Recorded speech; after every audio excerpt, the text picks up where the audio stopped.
Okay people, in history in 9th standard we have this chapter जिसमें हम India's internal challenges को discuss करेंगे, ठीक है। अभी what do you mean by internal challenges?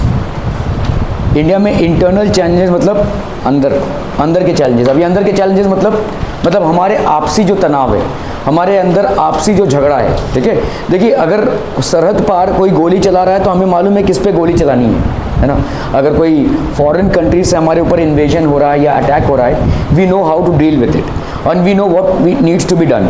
But अगर हमारे इंटरनली ऐसा होता रहेगा, इंटरनली भी बहुत सारे इश्यूज़ हैं जिनको रिजॉल्व करना बहुत ज़रूरी है, क्योंकि इंटरनली हम किसी पे गोली नहीं चला सकते, है ना। वो हमारे ही लोग हैं। हमारे लोग अगर हमारे अगेंस्ट जा रहे हैं तो किसी कारण की वजह से जा रहे होंगे।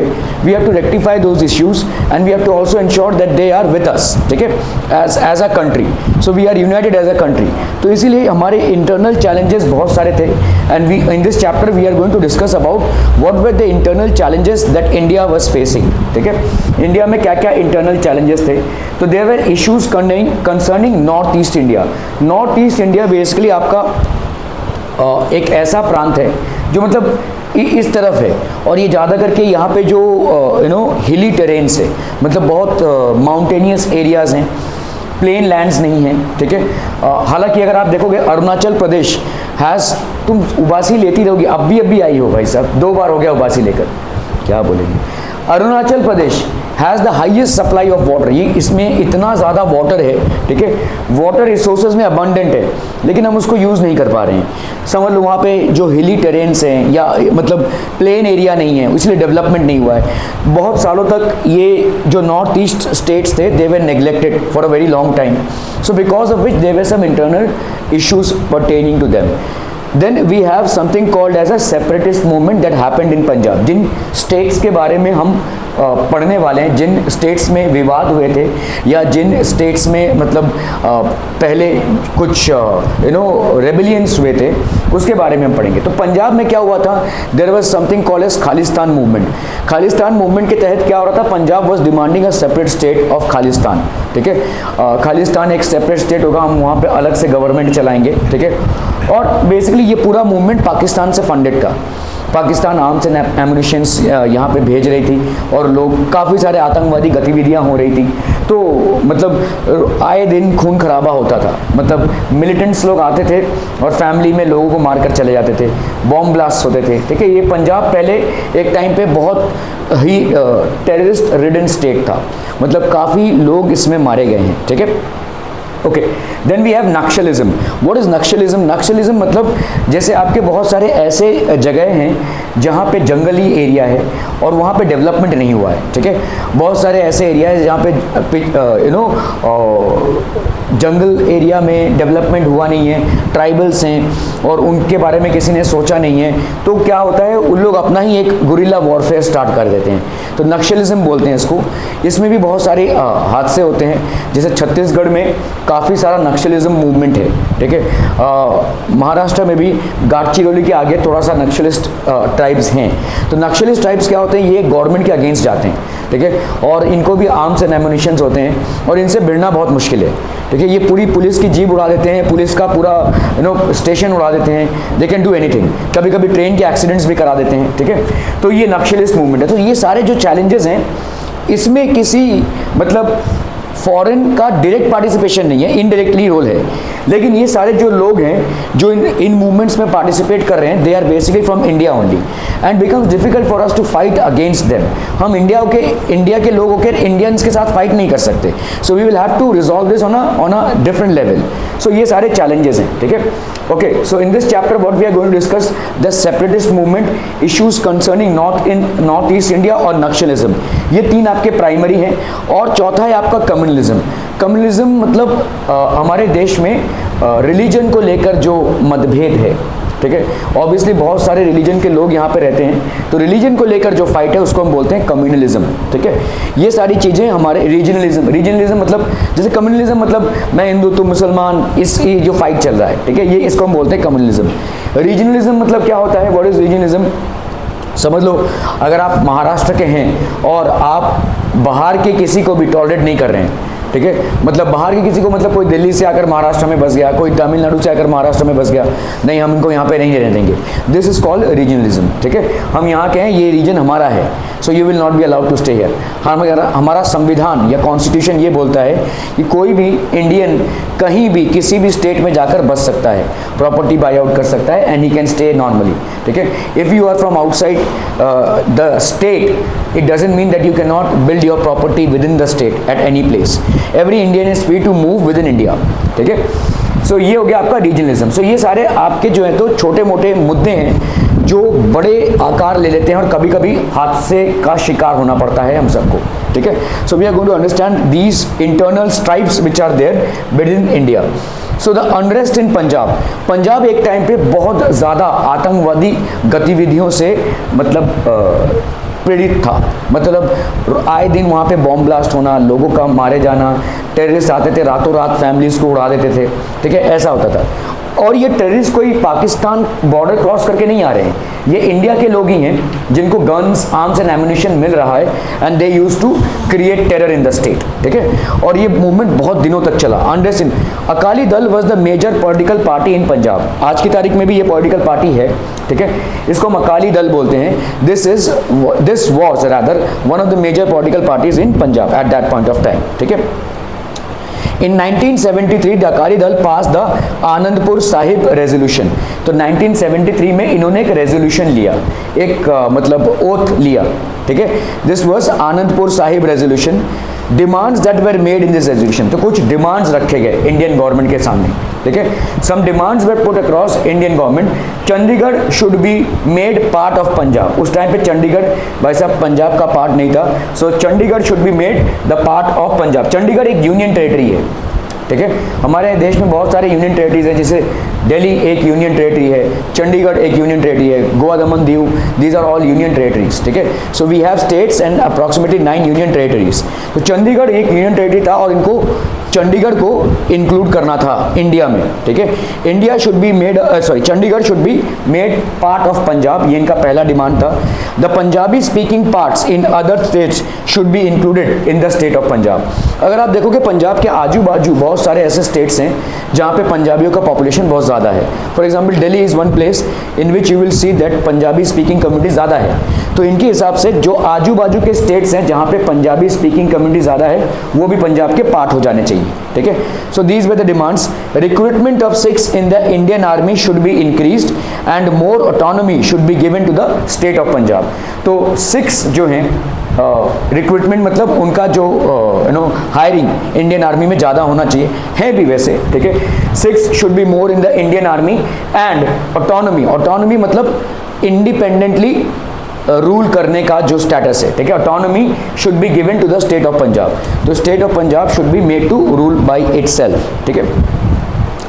Akali Dal came to power in Punjab in 1977। तो इलेक्शंस हुए और इस इलेक्शंस में अकाली दल ने विक्ट्री हासिल की, और विक्ट्री हासिल करने के बाद they were put into power in 1977, ठीक है। 1973 से इन्होंने रेजोल्यूशन पास किया और 1977 में ये बाकायदा डेमोक्रेटिक वे में इलेक्शन जीतकर पावर में आ गए, ठीक है, पंजाब में।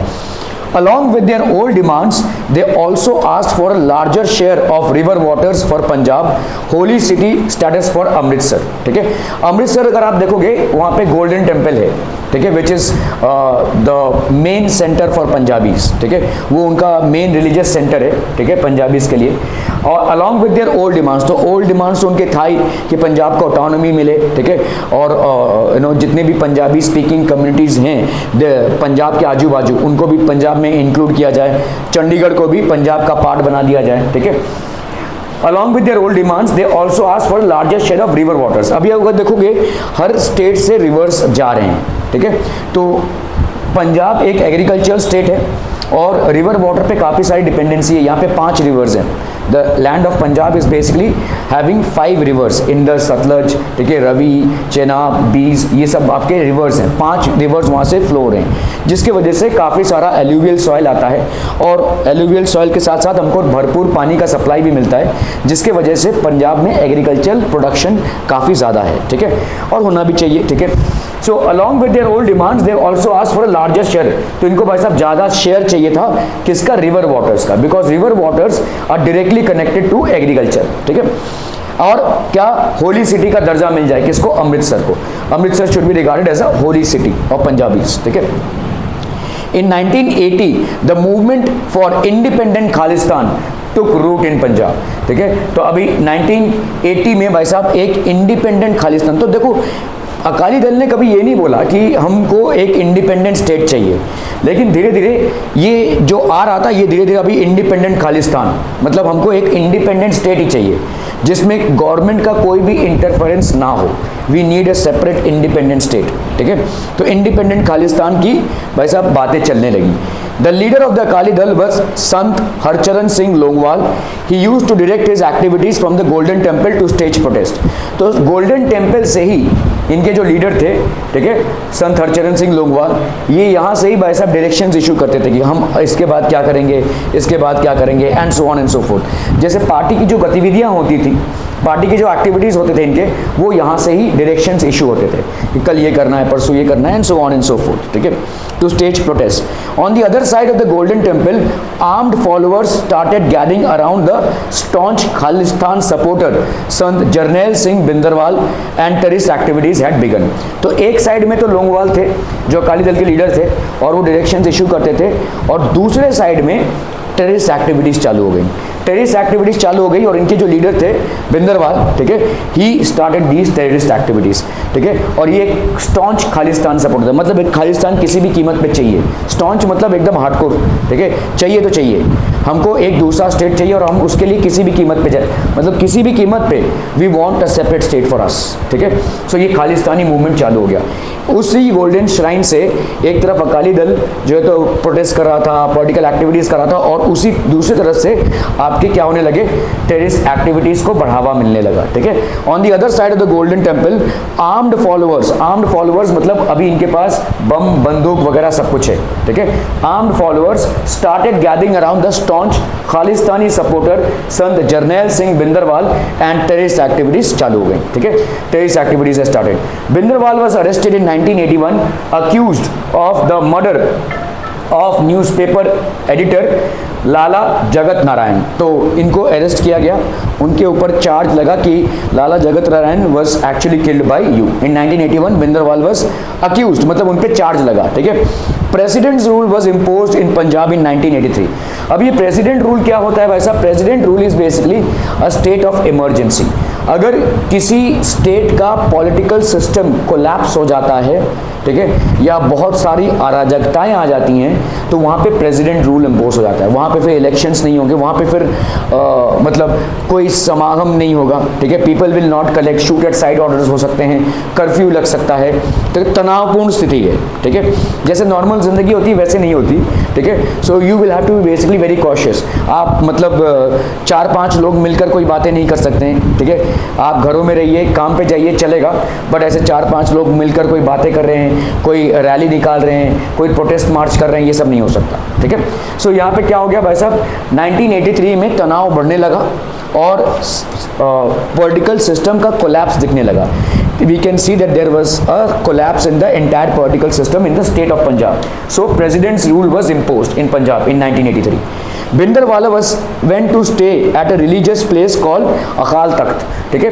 तो एक रिलीजियस जगह है और बिंदरवाल तभी छूट चुके थे जेल से, अभी तक इन पे केस जो है तो फाइल हुआ था लेकिन प्रूव नहीं हुआ था। So he went to stay at a religious place called Akal Takht. एक अकाल तख्त बोल के जगह है जहाँ पे वो रहने लगे। Bindarwal's followers captured the Golden Temple and built a barricade of sandbags over there. तो अभी इन्होंने क्या किया, इनके जितने भी फॉलोअर्स थे इन्होंने गोल्डन टेम्पल पे कैप्चर कर लिया, पूरे गोल्डन टेम्पल को कैप्चर कर लिया। और सैंड बैग्स मतलब समझते हैं ना, वो मिलिट्री यूनिट्स जो सैंड बैग्स रखते हैं उसके ऊपर ऐसे बंदूक रखते हैं ना, ठीक है। सैंड बैग्स बेसिकली प्रोटेक्शन के लिए होता है, मतलब सामने वाला आपको गोली नहीं मार पाएगा, आप सामने वाले को मार पाएंगे। तो ऐसा पूरा उसमें उन्होंने मिलिट्री बिछा दी, मिलिट्री मतलब अपने ही मिलिटेंट्स को बैठा दिया, ठीक है। बंदूक लेकर, सैंड बैग्स लेकर तैयार रहो अटैक के लिए, ठीक है। So Bhindranwale's followers captured the Golden Temple and built a barricade of sand bags over there. This greatly disturbed the peace in Punjab. It was a major challenge to Indian democracy. तो जो उनका main जगह है पूजा का या जो उनका shrine है, मतलब ये गोल्डन टेम्पल, वो उनका मेन रिलीजियस सेंटर है और उसी पे आतंकवादी लोग घुस चुके थे और उन्होंने कब्जा भी कर लिया था और इनफैक्ट आर्म्ड पूरे, मतलब ऐसे बंदूक तान के खड़े हुए, कोई भी पुलिस आएगा या मिलिट्री आएगा उसको उड़ा देंगे, ठीक है। सो ये मतलब इंडिया के डेमोक्रेसी के ऊपर एक चैलेंज था। इंडिया को आज़ादी पाए हुए 1947 से 1983, मतलब 40 साल ऑलमोस्ट हो चुके थे, ठीक है, ऑलमोस्ट 40 साल हम टच कर रहे थे। और अगर हमारे ही अंदर ऐसा है कि किसी मंदिर पे कब्जा कर कर आतंकवादी गतिविधियां चल रही हैं, तो इंडिया को डेमोक्रेसी को वो चैलेंज था, ठीक है। That was basically a challenge to the Indian democracy. So एक ऑपरेशन लॉन्च किया गया, तभी Indira Gandhi was the prime minister, ठीक है, and there was an operation that was launched, this was called Operation Blue Star. Operation मतलब छुरी कैंची से जो ऑपरेशन होता है वो नहीं, ये एक मिलिट्री ऑपरेशन था, ठीक है। सो operation Blue Star was launched और ऑपरेशन ब्लू स्टार के तहत मिलिट्री उतारी गई वहाँ पे, इंडियन गवर्नमेंट ने मिलिट्री उतारी ताकि they can free the entire golden temple from these infiltrators, ठीक है, या बिंदरवाल के जितने भी लोग हैं उनसे उनको फ्री करा सकें। ये ऑपरेशन ब्लू स्टार में थोड़ा खून खराबा हो गया, कुछ 400 लोगों की जानें गई थी, जिसके वजह से पंजाबियों में बड़ा रोष फैल गया, ठीक है, दे वर वेरी तो मतलब बाद में चल के हमारे जो प्राइम मिनिस्टर थे इंदिरा गांधी को गोली मार दी गई थी। She was killed and she was killed by a bodyguard who was sardar, ठीक है। तो वो जिन्होंने उनको मारा वो सरदार थे, ठीक है, and he was basically the body guard. एक ही दिन उन्होंने बुलेट प्रूफ जैकेट नहीं पहना था और ऐसे जा रहे थे तो 16 गोलियां मार दी गई थी उनको, ठीक है। AK-47 का यूज़ हुआ था and 16 bullets were infused inside her, she was spot dead basically.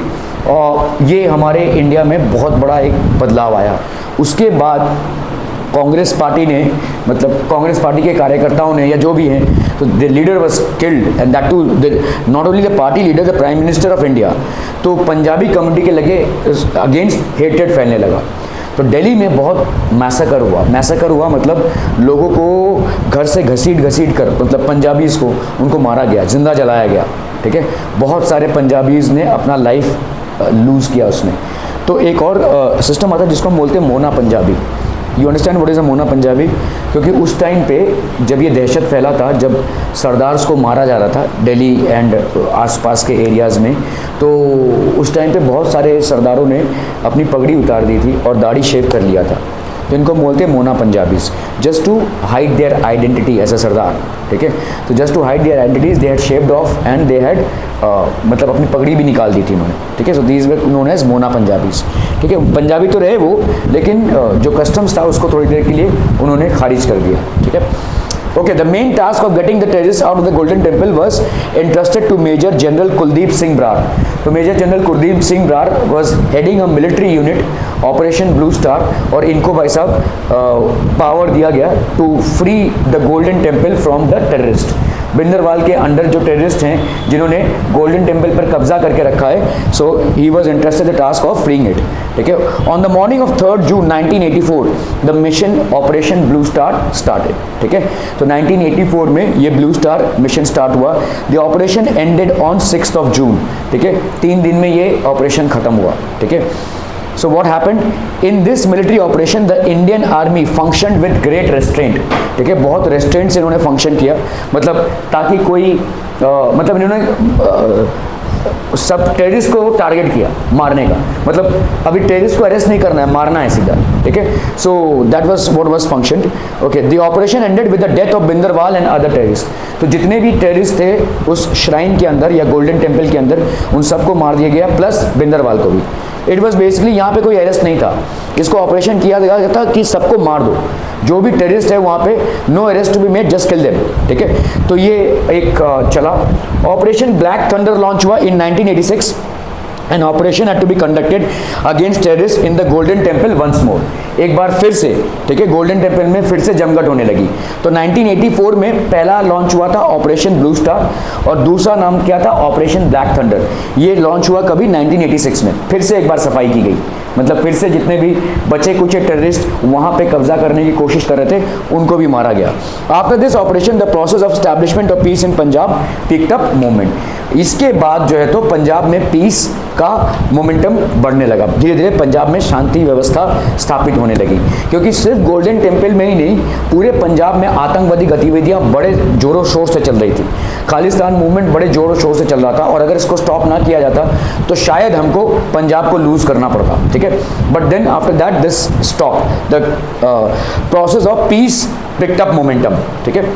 Okay, choose the correct option from the given options and complete the statements. Akali Dal was the major political party in Maharashtra, Madhya Pradesh, Punjab and West Bengal. Obviously Punjab, ठीक है। Okay, in 1980 the movement for Dash took root in Punjab. Independent Khalistan, Constituent Punjab, Constituent Khalistan, Independent Khalistan, ठीक है, independent Khalistan, एक अलग state. Choose the correct option from the given options and complete the statements. In the year 1983 dash rule was imposed in Punjab. कौन सा rule impose हुआ भाई साहब? Chief minister, governor, president और मिलिट्री प्रेसिडेंट रूल बस, ठीक है। प्रेसिडेंट रूल इमरजेंसी में होती है, ठीक है, तो पॉलिटिकल सिस्टम कोलैप्स होता हुआ दिख रहा था, इसीलिए प्रेसिडेंट रूल को लागू किया गया। Operation Blue Star was a dash operation undertaken to evict the terrorists hiding in the Golden Temple. Military, police, political, public, so it was military. It was a military operation, ठीक है। उनके head कौन कर रहे थे उसको? Who was heading it? हाँ, कुलदीप सिंह ब्रार, ठीक है। Okay, explain the statements with reason. It became necessary to carry out operation Blue Star. जैसे पॉइंट्स में यहाँ पे होते हैं वैसे आपको आंसर लिखना है, ठीक है। की वर्ड्स आपको यूज कर रहे हैं यहाँ पे, देखो। The movement of independent Khalistan started in Punjab. When did it start? Around 1980, ठीक है। The staunch Khalistani supporter Jarnail Singh Bhindranwale and his followers used to gather on the other side of Golden Temple. Terrorist activities had begin during this period. तो ये लोगों ने भाई साहब golden temple का एक हिस्सा कब्जा किया।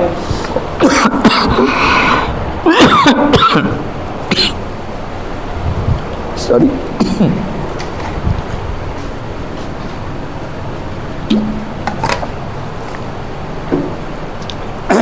तो उन्होंने क्या किया भाई साहब? In the movement for independent Khalistan started in Punjab. Staunch Khalistani supporter Jarnail Singh Bhindarwal and his followers used to gather on the other side of Golden Temple. Terrorist activities had begun during this period. तो उन्होंने golden temple का एक हिस्सा कब्जा किया और independent Khalistan की मांग करने लगे along with his followers, ठीक है। In 1983 after the imposition of president rule, तो पॉलिटिकल सिस्टम कोलैप्स होता हुआ दिख रहा था, इसीलिए जबरदस्ती वहां पे प्रेसिडेंट रूल को इम्पोज किया गया। 1983 Jarnail Singh Bhindranwale went to stay at a religious place called the Akal Takht. The followers of Bhindranwale captured the Golden Temple and built a barricade of sandbags over there. तो उन्होंने भाई साहब पूरे फॉलोअर्स ने उनको क्या किया? मिलिटेंट्स जो थे, they basically built a barricade around the Golden Temple. This greatly disturbed the peace in Punjab and was a major challenge to Indian democracy. तो इंडियन गवर्नमेंट को ये चैलेंज कर रहे हैं, ठीक है। It was basically a major challenge to the entire Indian democracy, ठीक है। It was necessary to get the terrorist out of the Golden Temple. तो और इसीलिए गवर्नमेंट ने क्या स्टेप लिया? Therefore this task was entrusted to Major General Kuldeep Singh Brar, ठीक है, and under his leadership operation Blue Star was carried out. और उनके लीडरशिप में भाई साहब operation Blue Star carry out हुआ, जिसमें क्या क्या हुआ? सारे मिलिटेंट्स को मारा गया, और क्या हुआ? भिंदरवाल को भी मारा गया, ठीक है। Jarnail Singh Bhindranwale, he was also killed. और एक बार और 1986 में फिर से उस गोल्डन टेम्पल को फिर से क्लीन अप किया गया। So twice it happened. और जो 1986 में मूवमेंट हुआ उसका नाम क्या था? इसका नाम था ऑपरेशन ब्लू स्टार। उसका नाम क्या था? ऑपरेशन ब्लैक थंडर, ठीक है। That was named operation. Answer detail. Which demands were put forward through the Anandpur Sahib resolution by the Akali दल? क्या क्या था डिमांड्स? हाँ, Chandigarh should be made part of Punjab, yes, ठीक है। So resolution was passed in 1973। क्या क्या थे भाई साहब? Chandigarh should be made a part of Punjab। Punjabi speaking parts around the other states should also be included in the state of Punjab।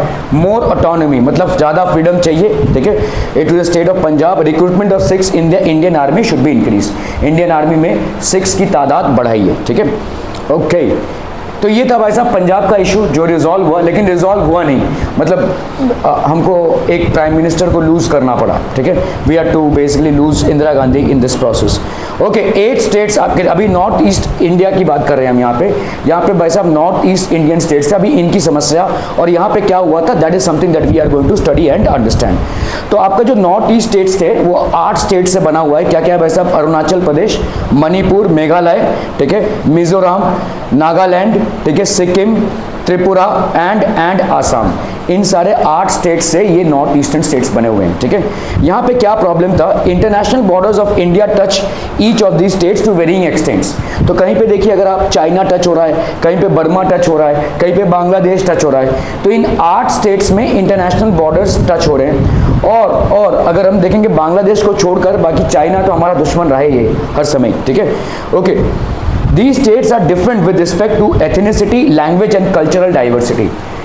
होता क्या है कि देखिए यहाँ से ना बहुत सारे लोग बांग्लादेश से एंटर करते हैं, ठीक है, बहुत सारे लोग बर्मा से भी एंटर करते हैं, क्योंकि वहाँ पे उतने लाइफ के कंडीशंस उतने अच्छे नहीं हैं, तो ये सारे लोग यहाँ पे एंटर करते हैं, कैसे भी घुसपैठ जिसको हम बोलते हैं, टेररिस्ट होकर नहीं आते हैं, अपने जीवन को सुधारने के लिए एंटर करते हैं, ठीक है। They basically enter to have a comfortable life, क्योंकि वहाँ पे भाई साहब उनके लाइफ को कुछ सुविधाएं नहीं है। So in order to get basic necessities and amenities they cross borders and enter.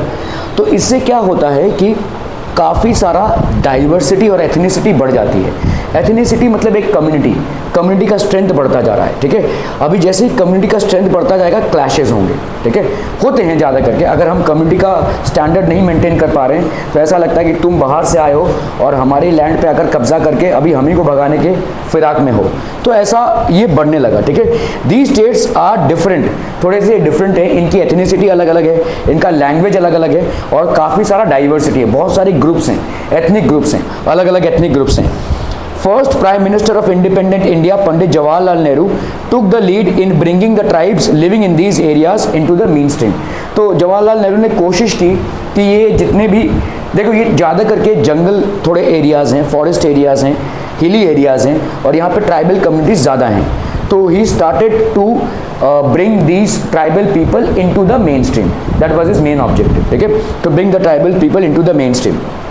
In 1954, he formed the North-East Frontier Agency, area comprising of the territories on the Sino-Indian border and the tribal areas towards north of Assam। तो इन्होंने क्या बनाया, he formed the North-East Frontier Agency, NEFA। किससे बनाया, territories on the Sino Indian border. Sino मतलब China India के border में जो टेरिटरीज थी, and the tribal areas towards the north of Assam. तो नॉर्थ ऑफ आसाम के इधर जो ट्राइबल एरियाज थे, इनको लेकर इन्होंने भाई साहब NEFA की नॉर्थ ईस्ट फ्रंटियर एजेंसी की स्थापना की। Special provisions have been made with respect to these areas in 6th schedule of the Indian Constitution। तो कुछ स्पेशल प्रावधान दिए गए हैं, कुछ स्पेशल राइट्स दिए गए हैं जो लोग यहाँ पे रहते हैं, ठीक है। अंडर कुछ इंडियन कॉन्स्टिट्यूशन में चेंजेस किए गए और अंडर 6th शेड्यूल के हिसाब से कुछ स्पेशल प्रावधान दिए गए। In 1965 the responsibility of administrating this area was given to the ministry of external affairs. तो हमारे गवर्नमेंट में बहुत सारे मिनिस्टर्स होते हैं, मतलब बहुत सारी मिनिस्ट्रीज होती हैं, रेलवे मिनिस्ट्री है, एक्सटर्नल अफेयर्स की मिनिस्ट्री है, ठीक है। So these are different ministries which are offered, ठीक है। द नॉर्थ ईस्ट काउंसिल, तो मिनिस्ट्री ऑफ एक्सटर्नल अफेयर्स को इस जगह पे मतलब इम्प्रूवमेंट करने के लिए रिस्पॉन्सिबिलिटी दी गई। The north eastern council act of 1971 was supposed to advise the central government regarding aspects of common interest in the economic and social spheres, interstate transport, electricity, flood control। ये सारी समस्याएं थी। यहाँ पे काफ़ी सारा फ्लड होता है, Assam, Arunachal Pradesh are very much acquainted with floods। वहाँ पे फ्लड्स होना बहुत, क्योंकि यहाँ पे ब्रह्मपुत्र का एंट्री होता है और काफ़ी सारा हिली एरिया है, तो ये सारी समस्याएं उनको हर साल झेलनी पड़ती थी। इलेक्ट्रिसिटी की समस्या है, इंटर स्टेट ट्रांसपोर्ट की समस्या है, तो ये सारी समस्याओं को सुलझाने के लिए इन्होंने वैसा कुछ कदम उठाए, ठीक है। अभी आते हैं मिजोरम पे। 1953 states reorganisation commission was appointed. Territory of Mizoram experience severe drought, तो काफ़ी सारा सूखा पड़ गया इस जगह पे, ठीक है। Mizo leader Laldenga serve the common people a lot, और इनके एक लीडर थे लाल डेंगा, एंड ही उस टाइम पे मिजोरम पे इतना ज़्यादा सूखा पड़ा, लोग भुखमरी से मरने लगे, क्रॉप्स ठीक से नहीं हुए, फार्मर्स को रिटर्न नहीं मिला, सो काफ़ी सारा तनाव हो गया और इन्होंने काफ़ी लोगों की सेवाएं की, काफ़ी लोगों को बचाया भी 1959 में। 1961 में Laldenga established Mizo National Front and asked for Greater Mizoram an independent nation carved out of Tripura, Manipur and Mizo majority areas from Lushai Hills. तो इन्होंने भाई साहब अभी क्योंकि इन्होंने बहुत सारी सेवा की थी और लोगों का सपोर्ट इनके ऊपर बना, तो इन्होंने बोला कि हमको तो नेग्लेक्ट किया जा रहा है, we are at one part of India and most of the times we are ignored, so let's have this, we will make a union of these territories and demanded an independent nation. एक अलग nation demand किया, ठीक है, एक अलग nation ही demand किया। Emergence of independent Mizoram was announced by Mizo National Front. Prime Minister Indira Gandhi suppressed the rebellion. देखो क्या हो रहा था उस टाइम पे, बांग्लादेश फ्री हुआ था, Bangladesh was a part of Pakistan और बांग्लादेश को फ्री कराने में इंडिया का बड़ा हाथ था, ठीक है। तो बांग्लादेश इधर था, देखो इधर, और यहाँ पे पाकिस्तान, तो this was known as East Pakistan. Bangladesh का पहला नाम था ईस्ट पाकिस्तान। तो बांग्लादेश को फ्री कराने में पाकिस्तान से इंडिया का बहुत बड़ा हाथ था। अभी मिजोरम जैसे स्टेट्स बांग्लादेश के करीब ही हैं, तो इनको लगा कि हम भी अपना एक नेशन बना सकते हैं। अगर बांग्लादेश अपना एक नेशन बना सकता है तो हम भी एक नेशन बना सकते हैं। So that's the reason they demanded an independent. So अभी ये रिबेल करने लगे, अभी ये गवर्नमेंट के खिलाफ जाने लगे, ठीक है। Indira Gandhi suppress the rebellion, Mizo majority area got the status of union territory. तो इनको यूनियन टेरिटरी मिल गया, ठीक है। हमारे देश में जो स्टेट्स हैं और यूनियन टेरिटरीज हैं, तो इनको यूनियन टेरिटरी का दर्जा मिला। Chief Minister Rajiv Gandhi had an agreement with Mizo National Front and Mizoram was given the status of full-fledged state. Lal Denga became the CM of the state. तो उनको chief minister बनाया गया और मिजोरम को state की ये मिल गई, उपाधि मिल गई, ठीक है। It was considered a full-fledged state. तो इस तरह से ये सिचुएशन रिजॉल्व हुआ। नागालैंड में क्या हुआ था, Naga tribe in the north east India is known as a martial tribe and had settled in eastern Himalayas, the Naga hills, border areas of Assam and Myanmar. तो ये मतलब ऐसा ट्राइब है जो ट्राइबल पीपल हैं, these are basically tribal people, इनकी तादाद बहुत ज़्यादा थी और ज़्यादा करके ये फॉरेस्ट एरियाज पे डिपेंडेंट थे, ठीक है। सो ईस्टर्न हिमालयस पे थे ये, they were a part of eastern Himalayas, Naga hills, border areas of Assam and Myanmar. So this was a Naga tribe. Naga tribe in the northeast India is known for as a martial tribe and had settled in eastern Himalayas, Naga hills, border areas of Assam and Myanmar. In 1946, some educated Naga youth established a Naga National Council, जिसको NNC बोलते हैं, demanded for an independent state of Nagaland. तो ये सारे जो छोटे मोटे लड़ाइयाँ हो रही थी, सब लोग एक इंडिपेंडेंट स्टेट मांग रहे हैं, ठीक है। सबको लग रहा है कि भाई साहब इंडिया में से भी अलग अलग कंट्रीज निकलेंगी, ठीक है। So they started demanding an independent state of Nagaland. They were led by Angami Zapu Phizo, ठीक है, who was basically the leader, and he started demanding an independent state for Naga tribes. In 1954, the Naga National Council announced the establishment of an independent federation of Nagaland. In 1955, skirmishes happened between the local Nagas and the soldiers of Assam Rifle. तो भाई साहब turn होने लगा, military action was taken to suppress the skirmishes. तो ये मतलब मारामारी चालू हो गई, तो मिलिट्री एक्शन लिया गया एंड दिस वाज सप्रेस्ड, ठीक है, इसको सप्रेस किया गया। Several rounds of discussions took place between the central government and the Naga National Council.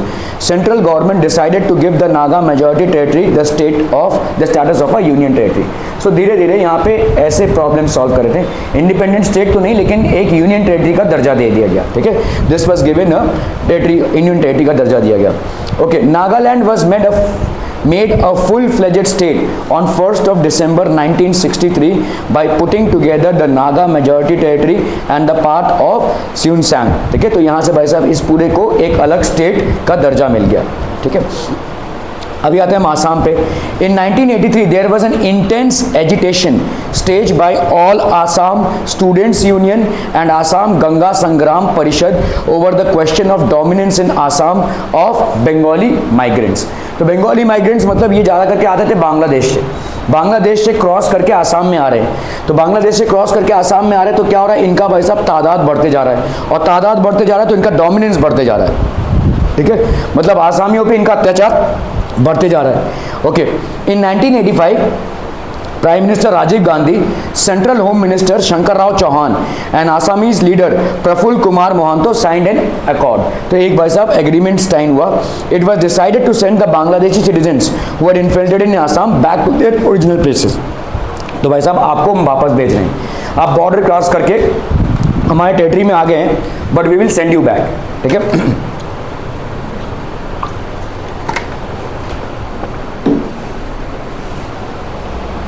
सो ये in 1986 elections were held for Assam Legislative Assembly and Prafulla Kumar Mohanto of the Assam Gana Parishad became the new CM. He became the new chief minister, ठीक है। It became possible to establish peace in Assam. So इस तरह से भाई साहब आसाम में जो तनावपूर्ण स्थिति बनी हुई थी उसको डिफ्यूज करके वहाँ पे पीस स्टैब्लिश कर गया, ठीक है।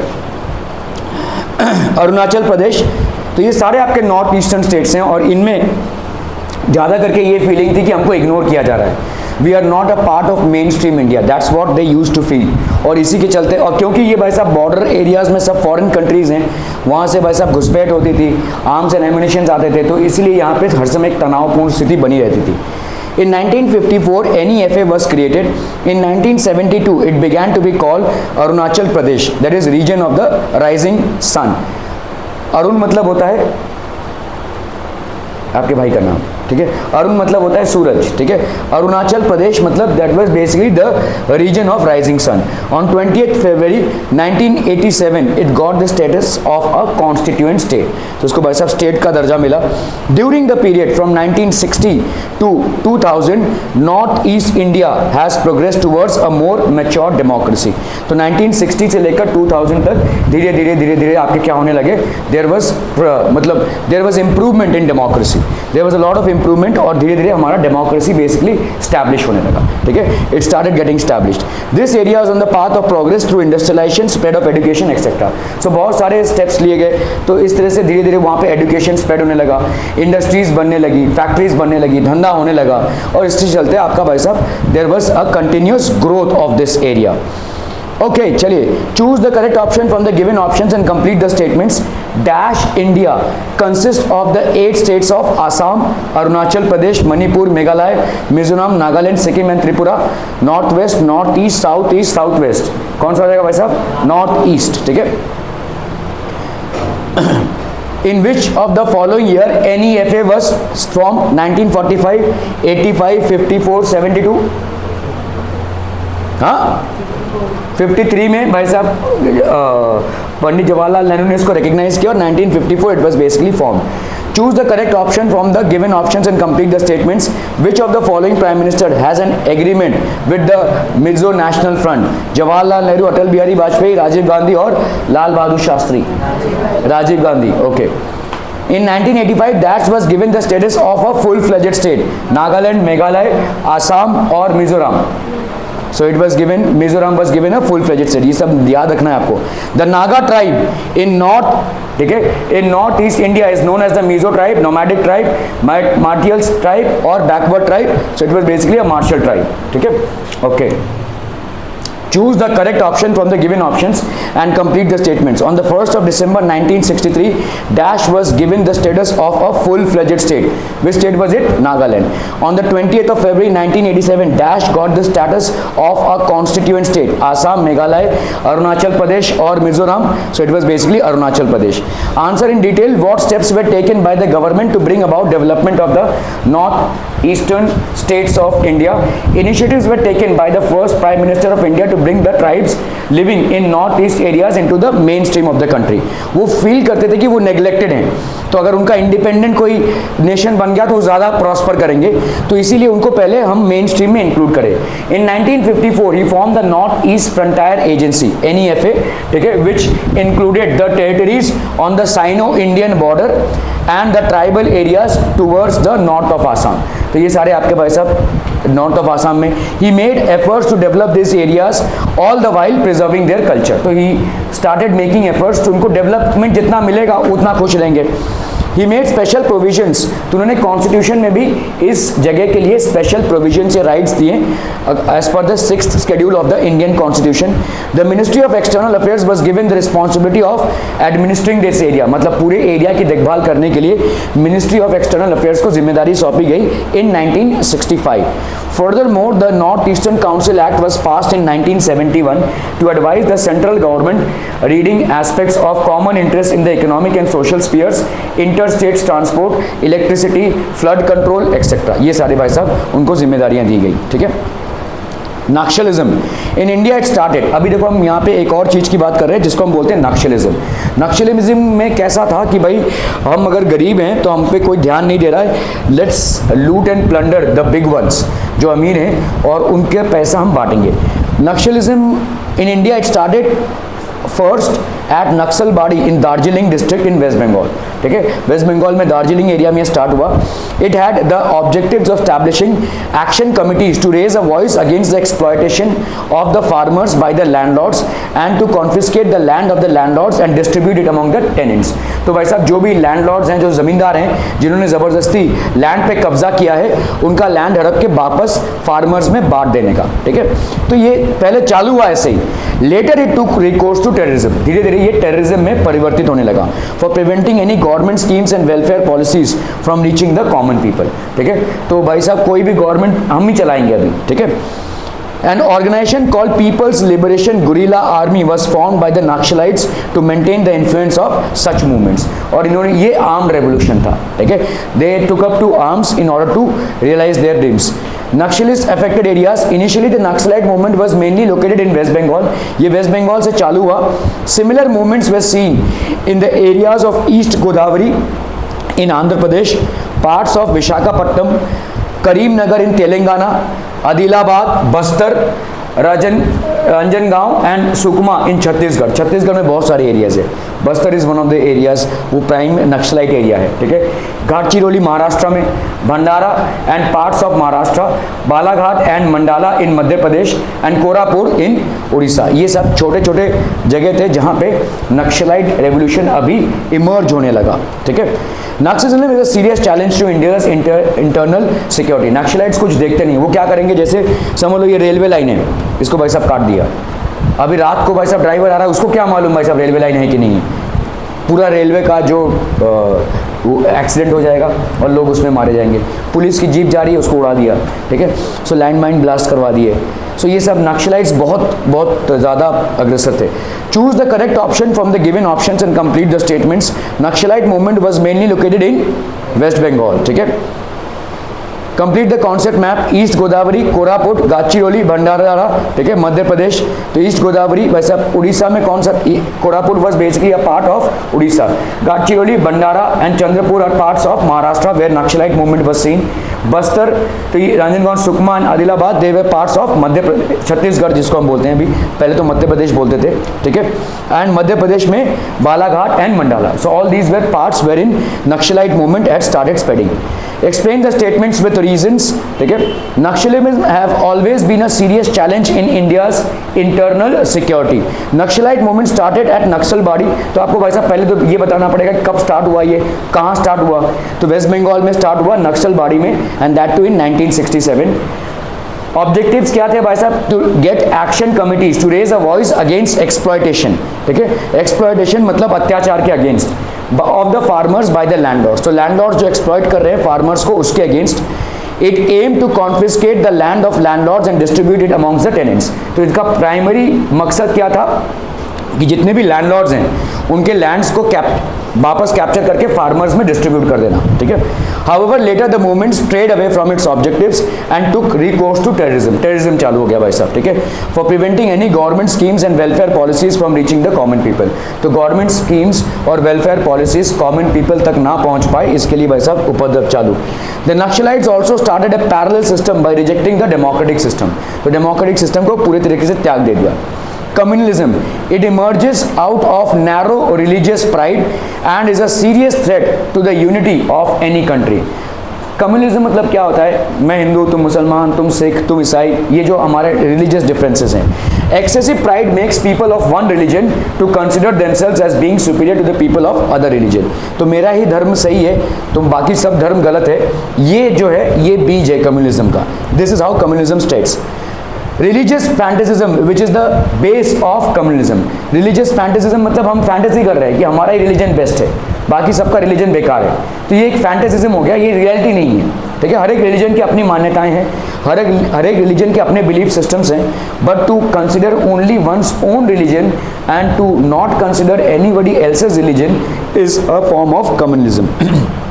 क्या क्या होता है भाई साहब effects, it makes one oblivious of national interest, तो हमारे नेशन के इंटरेस्ट से हम चूक जाते हैं, फिर हम रिलीजन को ही देखते हैं, हमारा रिलीजन ही प्राथमिकता हो जाता है। People of different religions become suspicious of each other, ठीक है, तो सब लोग एक दूसरे को मतलब सस्पिशियस हो जाता है, अच्छा ये कर रहा है जरूर हमारे कम्युनिटी के अगेंस्ट में कर रहा होगा, अच्छा ये इंसान ये कर रहा है जरूर ये हमारे कम्युनिटी के अगेंस्ट में कोई चाल है, ठीक है, so they become suspicious of each other, coming together on festivals becomes rare, तुम अपना फेस्टिवल मनाओ मैं अपना फेस्टिवल मनाऊं, ठीक है, पहले जो फेस्टिवल्स होते थे सब लोग एक साथ आते थे वो रेयर हो जाता है। It becomes difficult for everybody to get organized for their demands and rights as citizens, तो फूट आने लगती है, ठीक है। Some people begin to think of economic and social questions in the framework of their own religion, so हम सिर्फ religion के तौर तरीकों से ही चीज़ों के बारे में सोचते हैं, ठीक है। They hold the idea that government is partial against their religion and becomes too sensitive about their religion and their co-religiousness, ठीक है, तो गवर्नमेंट भाई साहब पार्शियल है इस रिलीजन के लिए, हमारे रिलीजन को इग्नोर कर रहा है, ठीक है, and become too sensitive about the religion and को रिलीजियसनेस, मतलब अपने धर्म के बारे में लोग सोचने लगते हैं और बोलते हैं कि गवर्नमेंट तो हमारे बारे में सोच ही नहीं रहा है, हमारे रिलीजन के बारे में नहीं सोच रहा है। If anybody speaks about the people of the religion or insults the religious symbols, riots break out. Such riots result in the loss of lives and public property. तो religious riots हमारे India में बहुत बार हुए हैं, ठीक है, और इसमें कई लोगों की जानें गई हैं। टू एंड कम्युनलिज्म हमको क्या करना चाहिए, we must counter communalism with all our strength, we must build trust between people and take measures to increase social unity, तो एकता बनी रहे हमारे अंदर, इसके लिए हमको स्टेप्स लेना बहुत ज़रूरी है। People of different religion should interact, accept good ideas and practices of another and understand economic and social problems rationally, तो जो भी लोग हैं they should basically social problems को रैशनली सोचना चाहिए, ना कि धर्म को सेंटर में रख के, ठीक है।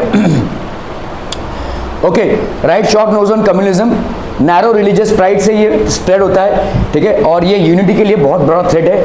Nothing wrong in people of different religions being duly proud of their own religion, लेकिन अगर मेरा ही रिलीजन सही है तुम्हारा बेकार, ये गलत है, ठीक है।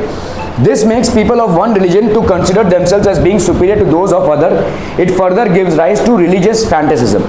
मतलब यही है ख्याली पुलाव, ठीक है, which is the base of communism. Communism leads to riots and thereby loss of lives and public property. As a result, people are estranged from each other. और लोग एक दूसरे से चिटकने लगते हैं, ठीक है, डिवाइड होने लगते हैं। Therefore, we must counter communism with all our strength. We must build the trust between people and increase social unity. People of different religions should interaction बढ़ना चाहिए, accept good ideas and practices of each other and understand economic and social problems rationally. तो इस तरह से भाई साहब हमारे communism पे हम ला सकते हैं।